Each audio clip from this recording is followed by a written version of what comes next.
திருவாரூர் அருகே அரசு தொடக்கப்பள்ளி குடிநீர் தொட்டியில் அசுத்தம் செய்யப்பட்ட சம்பவம் பொதுமக்களிடையே பெரும் அதிர்ச்சியை ஏற்படுத்தியுள்ள நிலையில் இது தொடர்பாக போதை ஆசாமிகள் 3 பேரிடம் போலீசார் தீவிரமாக விசாரணை நடத்தி வருகின்றனர். திருவாரூர் அருகே இருக்கக்கூடிய காரியாங்குடி கிராமத்தில் ஊராட்சி ஒன்றிய தொடக்கப்பள்ளி செயல்பட்டு வருகிறது.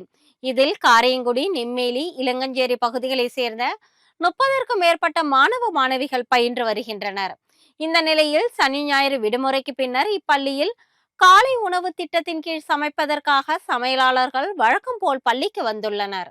அப்பொழுது சமையலறையில் இருந்த பொருட்கள் எல்லாம் சேதப்படுத்தப்பட்டு இருந்தன. மளிகை பொருட்களும் கீழே சிதறி கிடந்தனர். அது மட்டும் இல்லாமல் பள்ளி மாணவர்கள் பயன்பாட்டிற்காக உள்ள பிளாஸ்டிக் குடிநீர் தொட்டியில் மேல் பகுதி உடைக்கப்பட்டு குடிநீரில் மனித கழிவு கலக்கப்பட்டிருந்தது. மேலும் பள்ளி வளாகத்தில் இருந்த வாழை மரங்கள் சேதப்பட்டிருந்தது. தென்னை மரங்களின் தேங்காய்கள் பறிக்கப்பட்டிருந்தன. இதனை கண்டு அதிர்ச்சி அடைந்த பள்ளி நிர்வாகத்தினர் இது குறித்து போலீசாருக்கு தகவல் தெரிவித்துள்ளனர். போலீசார் மோப்ப நாயுடன் பள்ளிக்கு வந்து விசாரணை நடத்தியுள்ளனர்.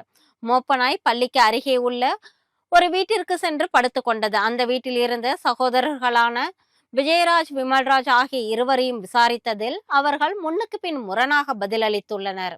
மேலும் இந்த விவகாரத்தில் அதே ஊரை சேர்ந்த செந்தில்குமார் என்பவருக்கும் தொடர்பு இருப்பது விசாரணையில் தெரிய வந்துள்ளது. போலீசார் நடத்திய முதல் கட்ட விசாரணையில் பள்ளி விடுமுறை அன்று பள்ளியில் அமர்ந்து மது அருந்திவிட்டு இச்செயலில் அவர்கள் ஈடுபட்டதும் தெரிய வந்திருக்கிறது. மேலும் பள்ளி வளாகத்திலேயே அசைவம் சமைத்து சாப்பிட்டதில் மூவரில் ஒருவருக்கு வயிற்று உபாதை ஏற்பட்டு பள்ளி வளாக பகுதியிலேயே மலம் கழித்துவிட்டு குடிநீர் தொட்டிக்குள் இறங்கி அசுத்தம் செய்திருப்பதாகவும் கூறப்படுகிறது. இந்த சம்பவத்தில் தொடர்புடைய விஜயராஜ், விமல்ராஜ் ஆகியோரது மூத்த சகோதரர் காவல்துறையில் பணிபுரிந்து வருகிறார் என்பது குறிப்பிடத்தக்கது. ஏற்கனவே வேங்கவயலில் உள்ள பொதுமக்கள் பயன்படுத்தும் குடிநீர் தொட்டியில் மனித கழிவு கலக்கப்பட்ட விவகாரமே இன்னும் முடிவுக்கு வராத நிலையில் அரசு பள்ளி குடிநீர் தொட்டியில் மலம் கலக்கப்பட்ட இன்னொரு சம்பவம் பொதுமக்களிடையே பெரும் அதிர்ச்சியை ஏற்படுத்தியுள்ளது.